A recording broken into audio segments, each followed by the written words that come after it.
Welcome to the Vibrant Living Network. Have you ever wondered what is possible beyond possible? What is the thing you've been wondering and inquiring about? Are you just feeling stuck and don't know why?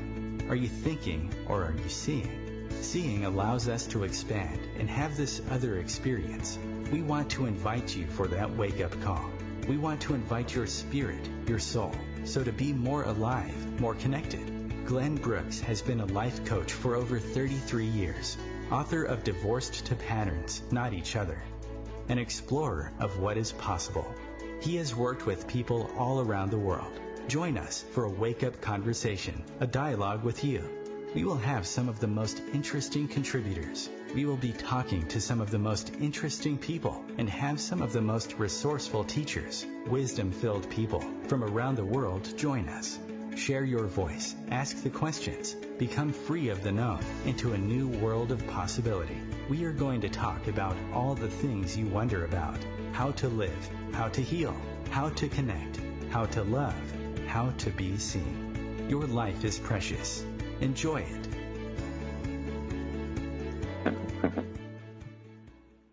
Hello, I'm Glenn Brooks. It's good being with you today, and I promise I'll make it much simpler than the intro. It's really simple. It's simple. When we go past the known and we allow something to inform our bodies, there's a movement. There's a movement of wisdom that's in us. And I want to welcome you guys to the show today, and that all the wonderful people that kind of behind the scenes, that I appreciate them so deeply. And it really is a relationship thing. Here today with Lisa LaRose. And in mortal time, in linear time, I've known Lisa probably beyond time, but Lisa's certainly been a family member, a client, something beyond both. She's a family member extra. So welcome, Lisa. onewisdom.com. There you are. .org. Yep, absolutely. .org. Basking in the sunshine that's coming through my window today. I'm grateful to see it. Wow. You know, it's feels like a true blessing. Yeah, the sunshine is very helpful, very beautiful. You know, wanted to talk about vibrant films and seeing things from the perspective of being a filmmaker. And I saw this beautiful quote. A Guy Finley, a friend of mine, he's a guy I've had many spirited conversations through the years. He's written a lot of books, and some of you might know him from the, I think it's called Life of Learning. But he sent this book to me, and there's this beautiful quote, and he just says to see the love from your partner's eyes, like see things from their world, from your partner's eyes. It's funny. I was going to go back to my house and go to my library just to get this beautiful quote.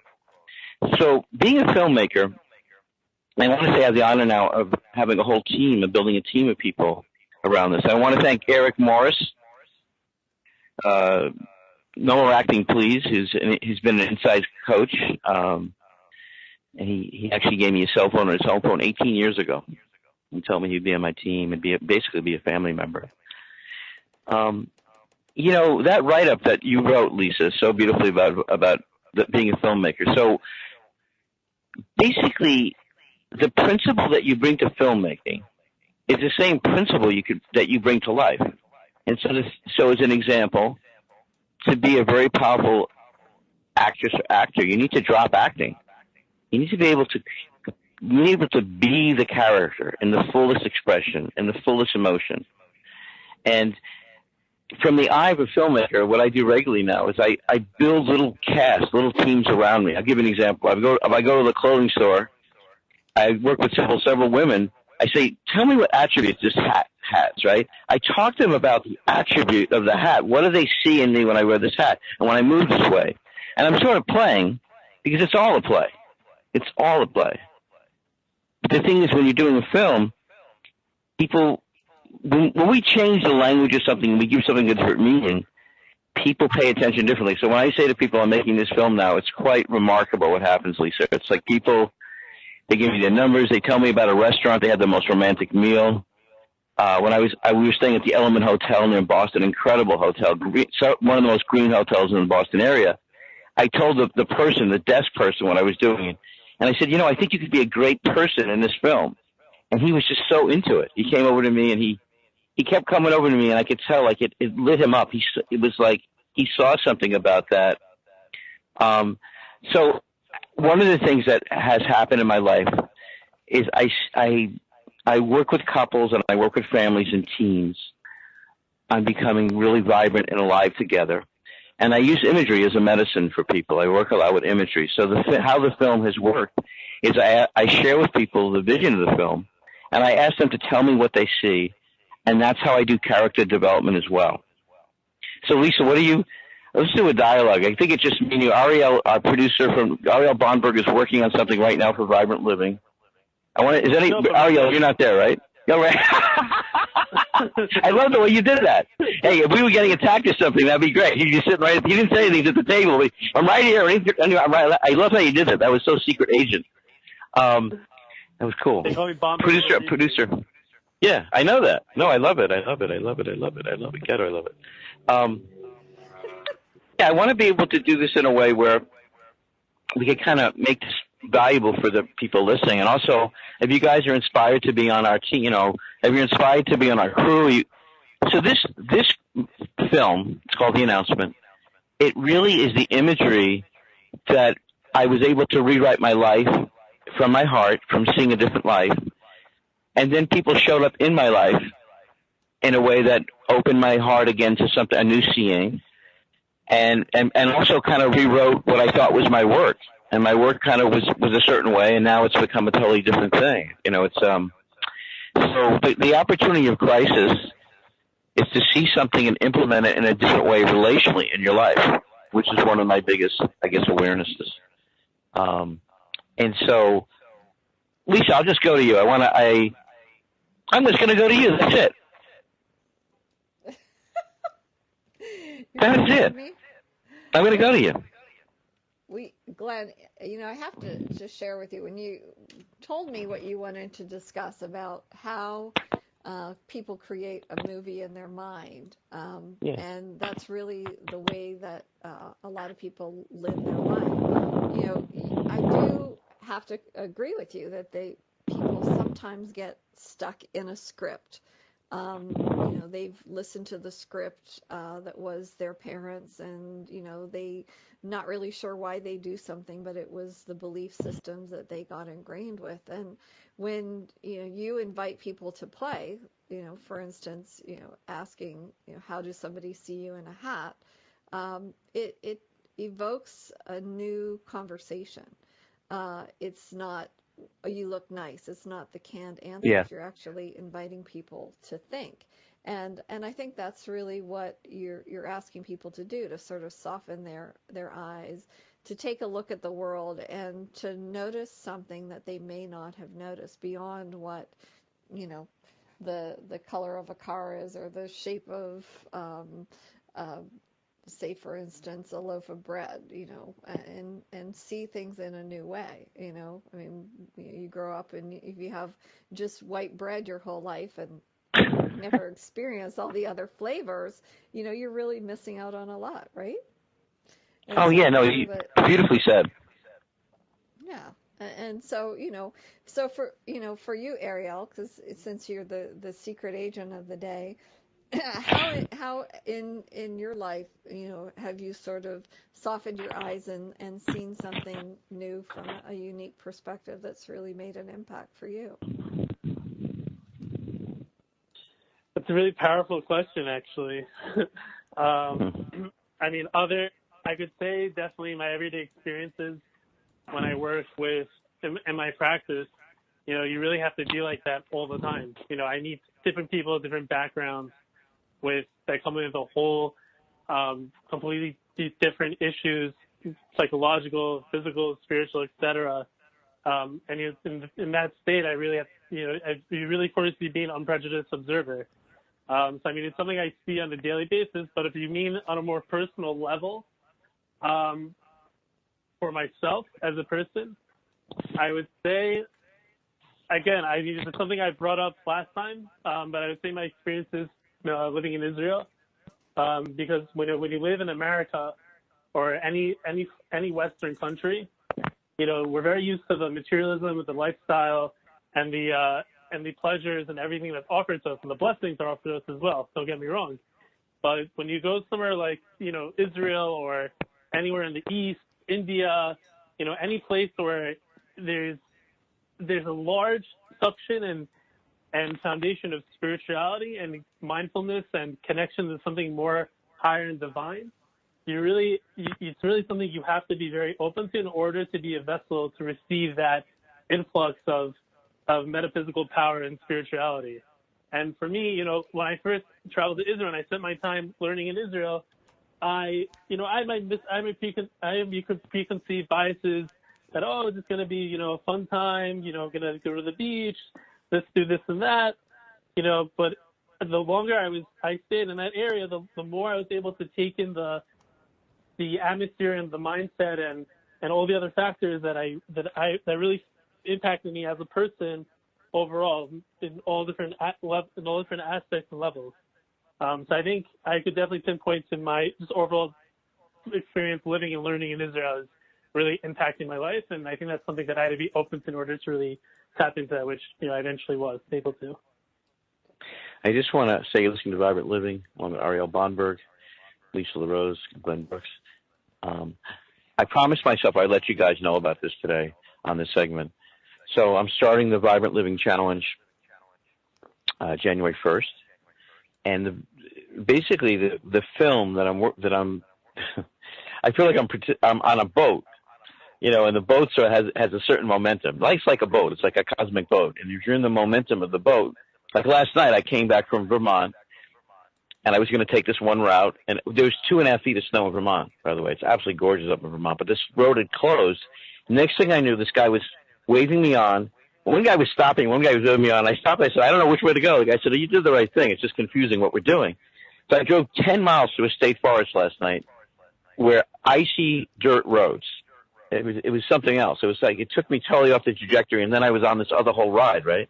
And this woman stopped. She said, I know where to go here. And it was sort of interesting. She was ahead of me for like maybe 6 miles. She knew the roads, the roads that were pretty much summer roads, but they turned into an alternate route. So the film has become a part of my life. It's informed my relationships.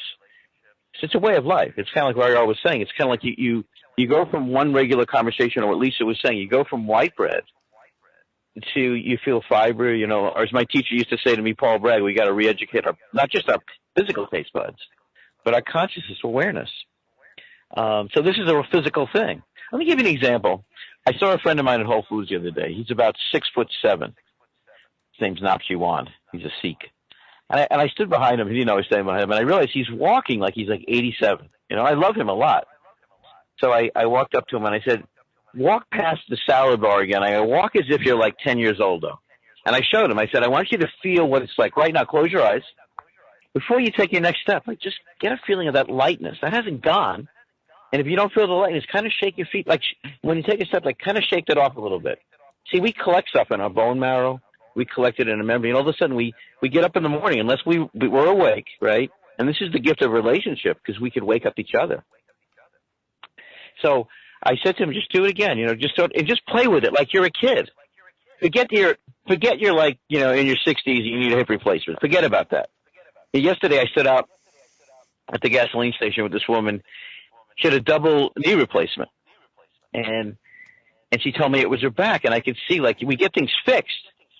But no one teaches us. Very rarely do we understand that we can still play. Like, life really is about this relational mobility. So I want to share with you about the Vibrant Living Challenge, where I'm going to be inside. You'll be on the inside of this film, and you'll be on the inside of your vibrant vision.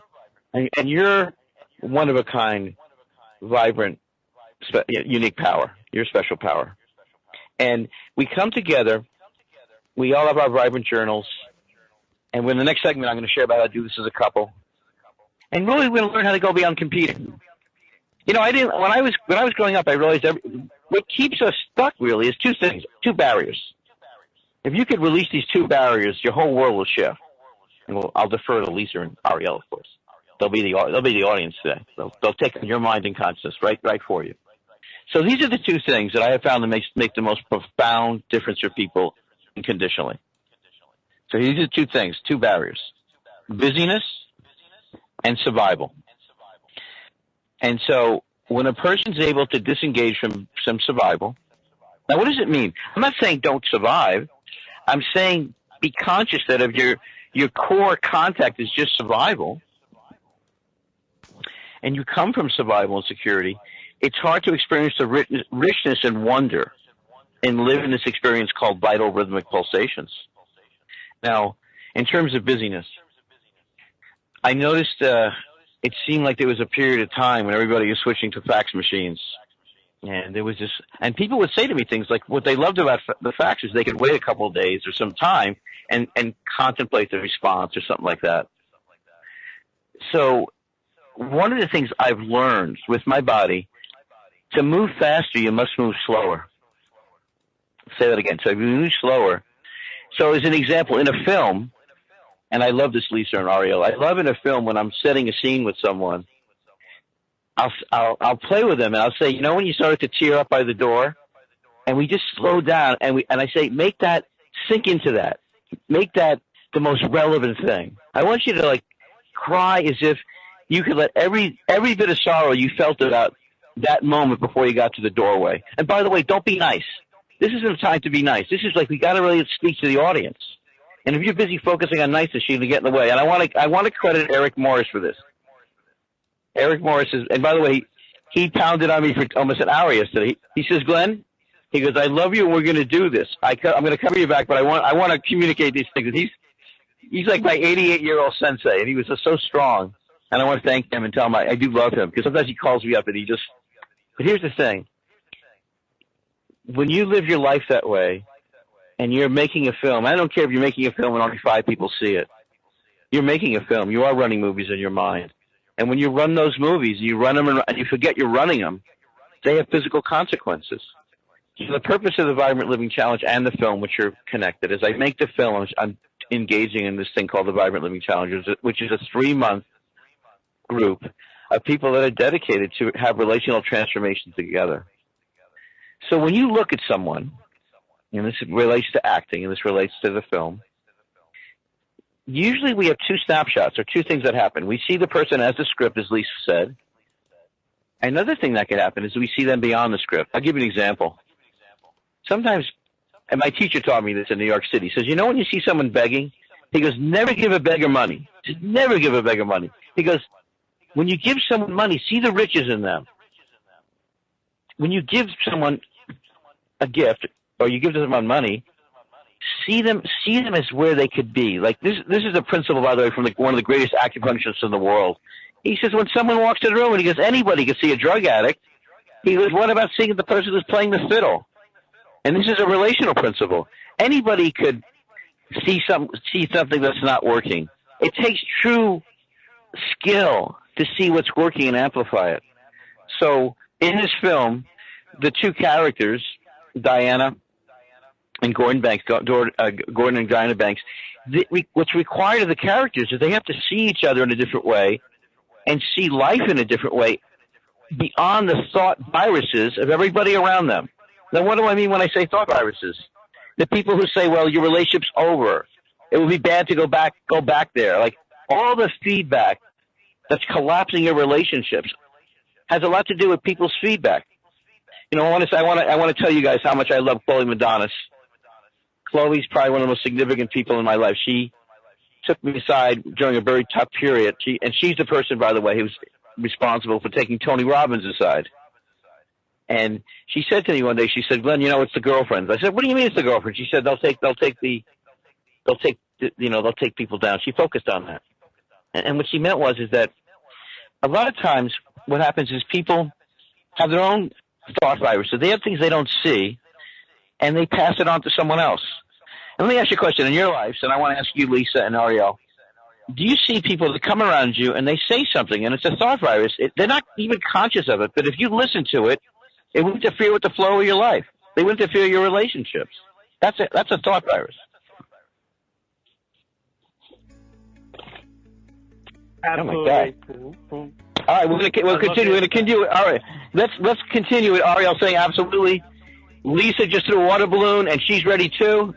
Your life's precious and joy. Stay with us. I want you guys to play with us. Come on.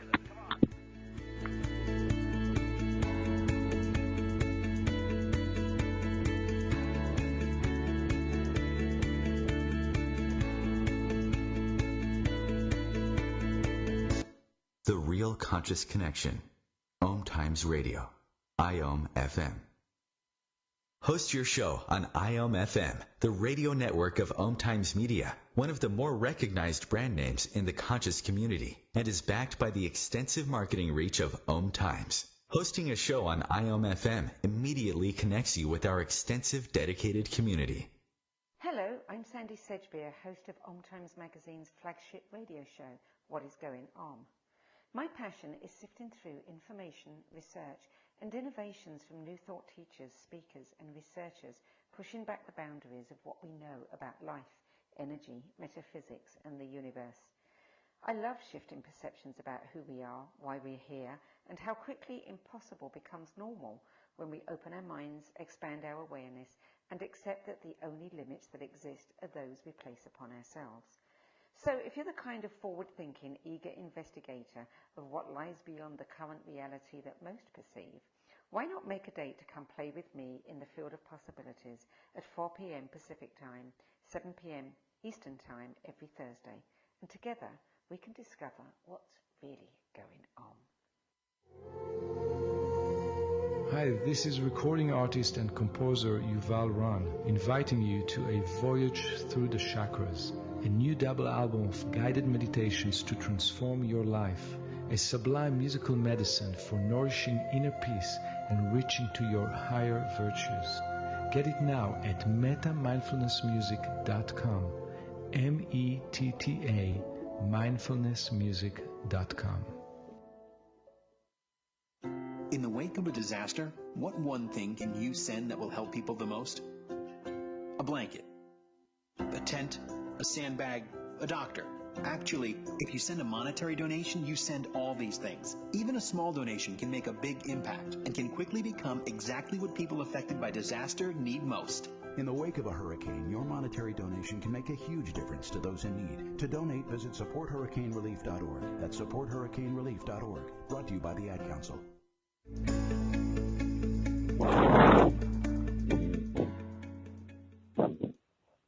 You're listening to the Vibrant Living Network. I'm Glenn Brooks, along with Ariel Bonberg, Lisa LaRose. How are you? You said absolutely. I was talking about the hidden world of thought viruses, the things that, like right now, somehow it's flu season. It's, it's stressful because of this, it's that. It's all the knowledge of the world that gets shared, and people forget they have their own life energy that's independent of that. And people's views and opinions from thought viruses are pretty much as dead. When Paul Bragg took me aside, he was in his 90s, and he says, Glenn, he goes, dying's a bad habit. Don't get into it. He goes, don't buy into all the nonsense about death and dying. And he says, all the people that have criticized me for the last 90 years or whatever, they're underneath me now. And he goes, don't let people's thoughts get in the way. Just feel that vitalness. So you said absolutely. What came to your awareness when you said absolutely when I mentioned the idea of thought viruses? So there's no question we all deal with thought viruses all the time, and like I said, myself included. Yeah. It doesn't necessarily mean that these thought viruses can they affect all the time. There are always people that make comments. There are always people that say things. They're gonna be rude, and yeah, I would say 90% of the time, from my experience, they don't even realize it. But I think for myself, yeah, as a person, at the end of the day, I'm a human being. Sometimes it affects. But I would say, thankfully, because I've had the tools and resources needed to really work on myself to not let it affect me as much. I think it's something that these are things that I can handle on a daily basis. But yeah, I think we just have to. I think morally, we just have to all realize that when people throw these thought biases or negativity and negative words or energies at us, as long as they're grounded in our own state of being, and we know where we're headed, and we have confidence in ourselves, these things don't really need to affect us. And it's fluff and stupidity, and that's really how we have to try to view it, and that's how we can move on to rechannel that negative and the thought bias into something more positive and productive. I want to share this one thing, and Lisa, I want to hear from what your take is. And this is the whole purpose of Vibrant Living. Whether because I work now, I work with couples who want to give one-of-a-kind talks together. I work with teams. I'm really into vibrant teams and families and couples and this Vibrant Living Challenge, which I'd love you guys to be a part of because it's so exuberant, so opening. Here's something that if I had to say what Vibrant Living is about. I was listening to a medical doctor talk, pretty renowned medical doctor, and she was saying this guy came to I think it was the Cleveland Clinic, and all the doctors had diagnosed him. He had multiple tumors, and they all said that, he was going to pass away in the next very short time. And 11 months before, he'd used chemotherapy. And so the doctors, they all what do you call it? They all, agreed that was it. Now, he had a spontaneous remission. And she said she sat in this room with many, many doctors at the clinic, and they all agreed. They signed off on their scientific consensus, which was that the chemotherapy kicked in 11 months later. And what she said, which I loved, she said it's taken me 15 years to realize that was utter nonsense. And in fact, it was a miraculous thing. Listening to the listening and not letting our knowledge get in the way. And so she said she departed from that level of conformist listening. In the same way that people get divorced and all kinds of things happen because we think that's a thing to do rather than let a deeper pulse of listening inform us. Lisa, the thought virus equation is one of the greatest things that I've seen in my life in terms of I want to give I call this club. I remember I used to be a member of this health club, and I wasn't happy with the service and what was happening. And Yoda called me back, and he gave me this line, what a lot of people say to me. He said, "Well, you're the only one that calls about things like this." And like as if to. By the way, people do that all the time. They deter. Like, Bernie Siegel said to me many times. The guy who wrote Love, Medicine, and Miracles. At the hospital, the people that conform and the nice people, they die really quickly. He said it's the troublemakers, disruptors, and the dark horses, because they question, and that's uncomfortable. So, Lisa, I wanted you to come in to say something here about this equation about thought viruses and your experience. I'm actually chuckling, Glenn, because yes. The thought virus, first of all, around aging and going into decline, has always been one of my my pet peeves. I never really understood it. I never wanted to embrace it.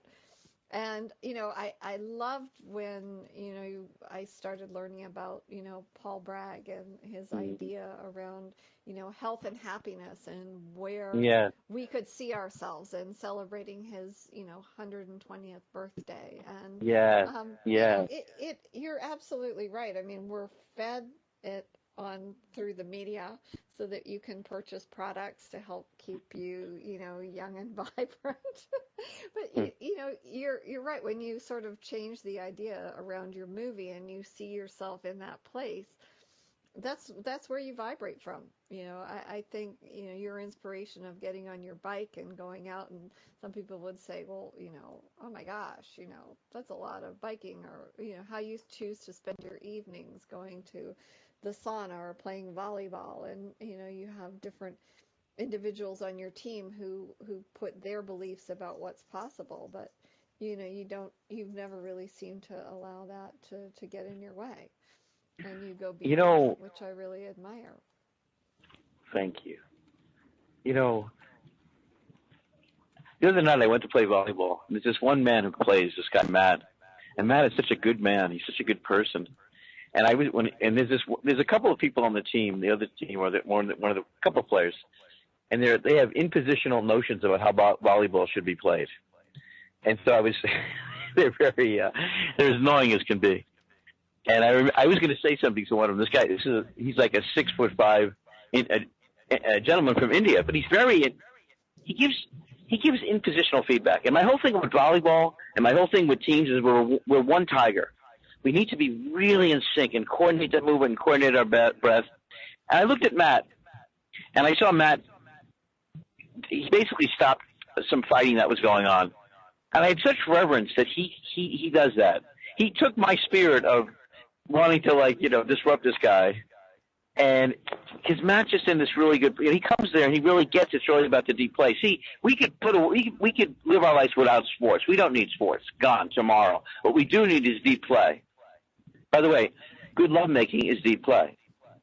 See, deep play is really what we're supposed to be about. We're supposed to be about deep play. And it's usually, if you really listen deeply when something's going on, it's usually that people have been serious and tense when there's a so-called accident or there's a mishap, a lot of times people, under the tension, people lose their open focus in seeing. So in this film, one of the things I'm playing with one of the camera people now is kind of like how to shoot these scenes, so how we have a Tao of seeing. And by the way, I have a dance coach now, and so this is going to unfold over the next year. I'll be sharing with you guys. I'll be sharing clips because I've only just begun. To see this, and I want to share with you something Desi Arnaz Jr. said to me, Lucille Ball's son.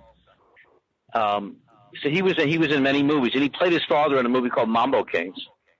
And he told me before the movie, actually, he got up as his father, and he opened cab doors as his father. And he said it was the first time in his life he really got his father. Because everybody thought his father was pretty much kind of a bad guy. Even Lucille Ball, towards the end of her life, wasn't a big fan of Desi Arnaz Sr. But it was Desi Arnaz Jr. kind of diving into his world without having a graven image or scripted. So you guys, if you're moved, I don't want to just talk to you guys once a week. Or several times a week. Become part of the Vibrant Living Challenge. Now, every 3 months I give away a vacation to one of my favorite places like Stowe, Vermont, where we got our big conference coming to. And the other thing I wanted to say is we learn the habit or the awareness of building our businesses and lives beyond competing. There's no competition. We have an uncontested market share that we could serve distinctly. And when we come together in relational intelligence and the spirit of creative success or creative, developing ourselves together, it changes the whole focus, right? It changes the whole focus. And that's relevant for our nervous system. And this woman told me once, she said, Glenn, I didn't learn much from this guy named Ken until he lost $50,000. He said he lost $50,000 and didn't really impact the rest of his day. That's pretty powerful. So I'm going to give you my number. I'm doing this thing this month. I'm willing to do what I call a vibrant message portrait. I'm willing to work with you on your message on the air. I want to bring on a message you've never spoken before. And if you're moved to have, I'll help you reveal it to the audience. Give me a call. We're going to do a special series just through January. So if you're moved to speak a message you hadn't spoken before, in your body, convey it, share it, communicate it. I'd like to, and if you're a couple, I'd love that as well. So if you're ready for some vibrant speaking, there's tons of interviews out there. There's tons of that. I don't do interviews. I work with people as a conductor. I assist them in feeling and sensing that message and conveying it through their body, their soul, and their being. And also, if you want to be a host on our network, there's a 6-month educational period where I work with you, and you come here, and you really can convey. That's what Lisa did. I met Lisa when she flew to see me here to design her own show in the Santa Cruz market. And I think if I buy her dinner, she'll tell you guys how great it was. Maybe not. She's a very generous person. 413-345-3747. 413-345-3747. Lisa, I like that Ariel said that these things come to us, and we all get thought viruses and thinking, and you got to see it that when you're in the basement, right, in the basement, things look a certain way. As we develop, we need to be able to realize that consciousness, our awareness will raise, and things will seem different. And that's the difference between a good day sometimes, is not to see things from the perspective that you're shown in a low mood. So the part of this film, the announcement, is really that this couple sees things differently, and they see beyond the family trance, they see beyond the thought viruses. And I'm honored to say at the deepest level that some people, when I've shared this, say this reminds them of Groundhog Day, which is one of my favorite movies. So Groundhog Day, there was a 13-part series by a Buddhist philosopher I think at Oxford, who shared how people got the deep message of that movie would transform their whole life. So yeah, there's many things that have touched my being, and there's so many people, some of them I don't know their names, have come in my life during a period I didn't think I would have my life again. And so in my life, as an example, even though I had a relational tsunami, I never call my wife my ex-wife. I don't use the language of death. I don't use the language of ending. I focus on the language of a beginning and seeing things anew. And in my life now, I see my mother now. My mother has not passed away. My mother hasn't been able to speak to me and have a sense of who I am, except I feel at a deeper level she does. But I make it a point. Like in this last month, Lisa and Ariel, I learned 2 things my mother did that I didn't appreciate. I didn't even realize. As an example, I talked to my girlfriend from 4th grade, Brenda Verity, And Brenda said to me, she says, you always dress so well. And all I can remember up to that point was I didn't like going shopping. It was annoying. I didn't like it. And then I realized, oh, my God, my mother made sure I looked well before I left the house. Now, the second one, Joey Callan, my best friend in junior high school. When I was 14, I got into this idea that betting was a good idea. Kind of a dumb idea, but I did it. And I bet Joey my Raleigh bicycle. Thank you. I bet Joey Callan my Raleigh bicycle in a tennis match. And I love tennis to pieces, okay? I lost that dang match, and Joey packed my bicycle. I got to re-examine my friendship with him. He packed my bicycle to take on a trip the next day. And my mother, unbeknownst to me, went over and said, Mr. Joey, unpack the bike, cut it out, give Glenn his bicycle back. Joey told me that 42 years later yesterday, and I was thinking, oh, my God, my mom's there again, and I'm thinking she's not there for me.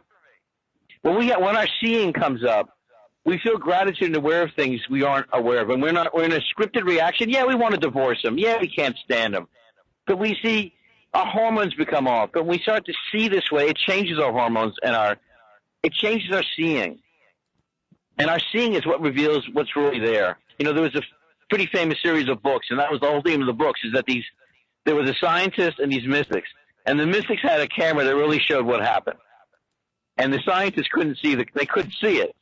But the mystics were able to show them something different. And it was like they could just see what they were confused or felt fearful about. Come to the Vibrant Living Challenge. It's one of the most wonderful things to share and to go back and forth as we discover going beyond hidden thought viruses and the physical practices. Yeah, I think I told you, Lisa. I'm not going to say who this was, but I couldn't believe someone I love very much, who's an innovator. You know, I said to him yesterday, he's 73. And I said, when we work together, I want to see you live to 160. And he told me he'd be happy to make it to 74.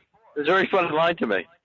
But I want to say that aging, the notion of aging as a thought virus is the notion of degeneration. It's the notion of limitation, decrepitness, like all those things. Like, you know, your parents, as an example, maybe not your parents, but a lot of parents don't say to their kids, hey, it's going to be terrible one day. You're going to grow up. Your body's going to get stiff. It's going to be awful, and then you're going to be in retirement, and that's it for you. No more sex or whatever. They don't say it. A lot of times they live it in their body. That's why we do physical practices. We got a great segment coming up. This next segment, only because this moment is great. We're going to talk about vibrant writing and how vibrant writing could transform your relationships. How to write from your body, and how to get a sense of other people's bodies through writing. That's right, with the pen and paper. Stay with us for more Ariel Bonberg and Lisa and me, or us, when we continue.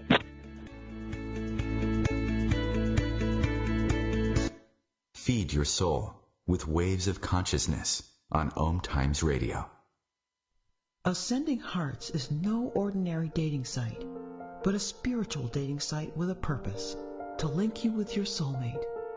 We engineer the serendipity so you can trust that you will attune with someone that has the same matching vibration as you. Ascending Hearts, the conscious dating site for the spiritually aware. Try Ascending Hearts for free. AscendingHearts.com. More than 24 million Americans have an autoimmune disorder, and that number continues to grow. I'm Sharon Saylor, and I'm one of those 24 million. To put that number in perspective, cancer affects about 9 million and heart disease up to 22 million. That's why I've brought together top experts and those thriving regardless of their diagnosis to bring you the latest, most up-to-date information. Join me, Sharon Saylor, Friday night, 7 p.m. Eastern, for the Autoimmune Hour on Life Interrupted Radio to find out how to live your life uninterrupted. Hi, this is New Age Grammy winner Paul Avgerinos. Thanks for listening to OMTimes Radio, and please support my peaceful healing music with a purchase at iTunes, Amazon, or wherever you shop for fine music. Just put my name into the search engine, Paul Avgerinos. A, V like Victor, G like George, E-R-I-N-O-S. You can also visit me at roundskymusic.com.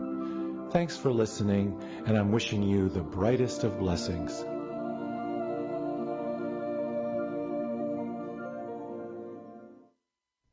Melissa from Michigan. I work an extra part-time job serving lunch at my child's school, but I still can't afford to put food on our table.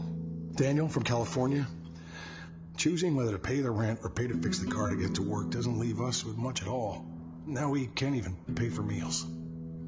Hunger is a story we can end. End it at feedingamerica.org. Brought to you by Feeding America and the Ad Council.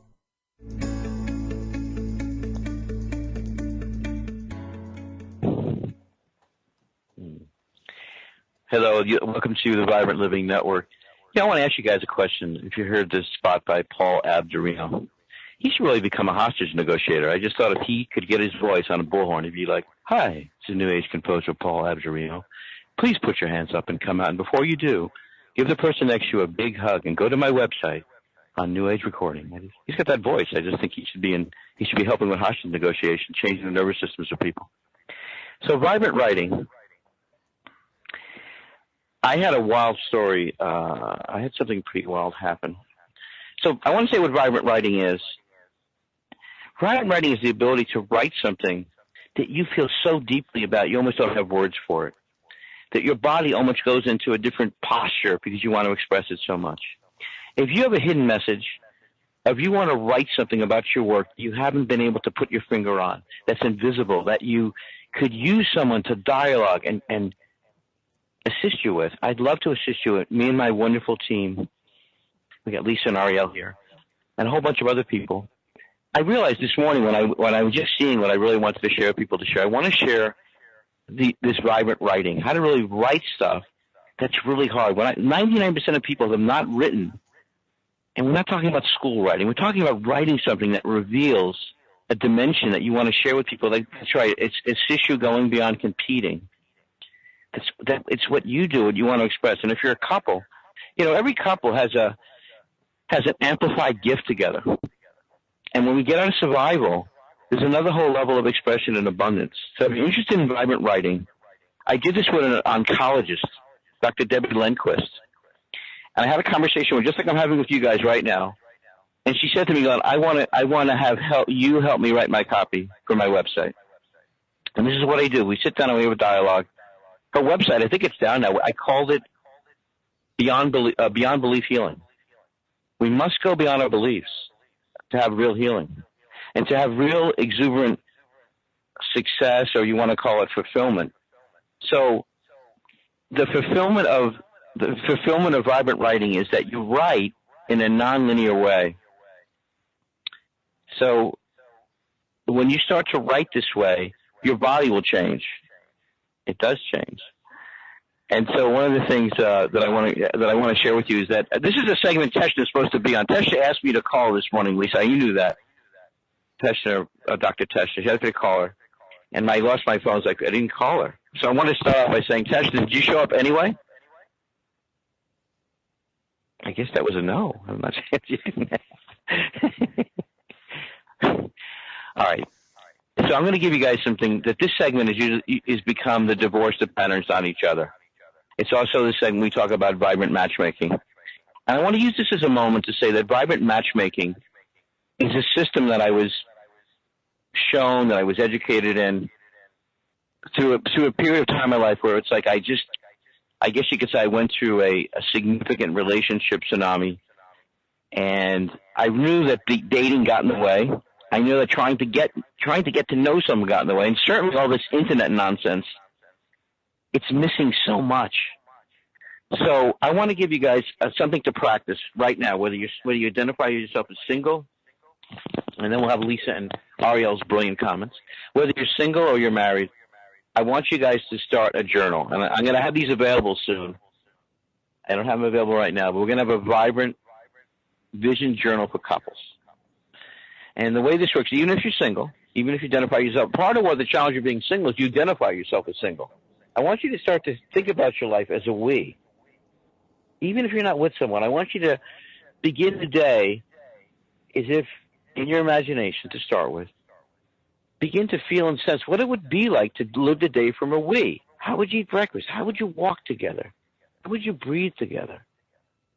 Right now, without the outside giving you that in the way that you're used to, I want you to start to write in that vibrant couples journal what that day is like. And I said last week, I said, when you meet someone, Actually, I'm going to give you an example. One of my clients, she just said to me something. I said, when you go out in the world today, I want you to feel this quality called masculine. What is the masculine? What the heck is that thing? What is the feminine? And I'll tell you one thing. We know that it's all the counterfeit stuff we hear about during the day. Real truth, real awareness is always discovered in we, not me. It's discovered as a we awareness. So I said to her, when you go out and you see men today and you see the masculine, what is the masculine? What's the highest? I'll ask you, so what's the highest attributes of the masculine? Just asked you. No, it's the highest attribute. There's not the conditioning that we hear about men, but what is the attributes of the masculine that humble you, that want to make you drop to your knees, that move your bones? Is that something you could relate to about the masculine? For me, my partner has a saying that when you're with somebody, you're with them till the hubcaps fall off. So and I'll tell you, I mean, it really defines it. It's being beyond just sticking through the thick and thin. It's being there for somebody no matter what the circumstance might appear like. You think about, driving your car till the hubcaps fall off. It's pretty, but, for that attribute, I think that, to be able to, women have, the feminines tend to be a more nurturing aspect where I think, that strength and that commitment, I think is what I really admire about the masculine. Ariel? So you're a man. You're a man, obviously. So when you think about I was growing up, I didn't really totally get what the masculine was. I kind of called it to other men. And let me just, before I want you to respond, Ariel.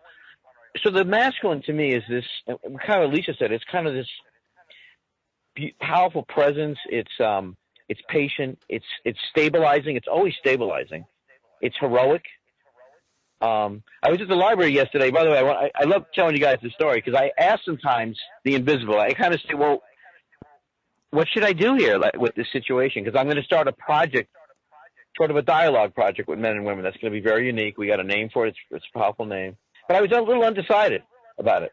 So yesterday night, I was at the library, and I'm sitting next to a woman, and the librarian was helping her so much. And she looks at me, and she goes, "This librarian's great." And I said, "Yes, Linda is great." And she goes, "We don't need men. I don't need men." And Linda stopped. She looked at her and she said, "I need men in my life, and I appreciate men in my life." And that to me was a signal to do a project. Because you see men and women that come together, and we start to really explore not the collapsed things we read about men and women, or men particularly now.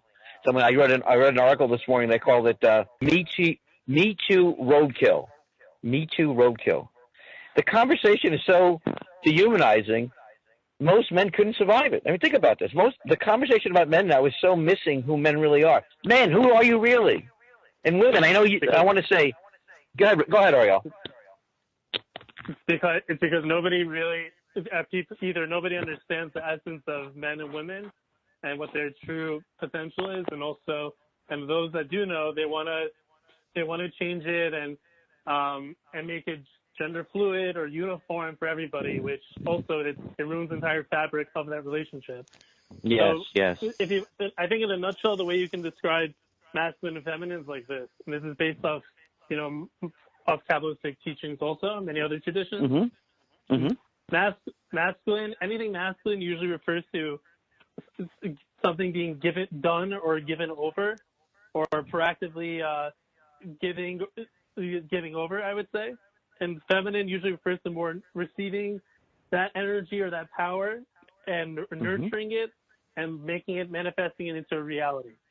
Masculine can also be, because of that also branches down to more intellectual aspects. Like, for example, masculine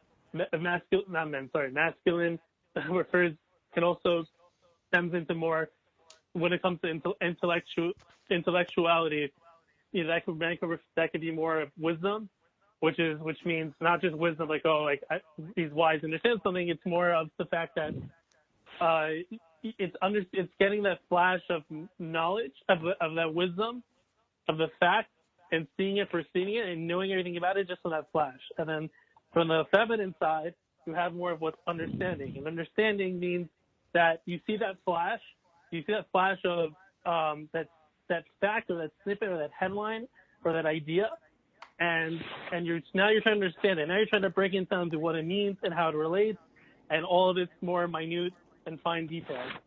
And I think this is really the starkest difference between men and women. And of course, you have the exceptions of both. You have males who have feminine aspects to them. You definitely have females who have masculine aspects in them as well. But in general, I would say these are the basic differences being masculine and feminine. And when these are projected and expressed in the proper and healthy and channeled way, they can bring out the potential for both sides and vessels as well in the best and most healthiest relationship possible.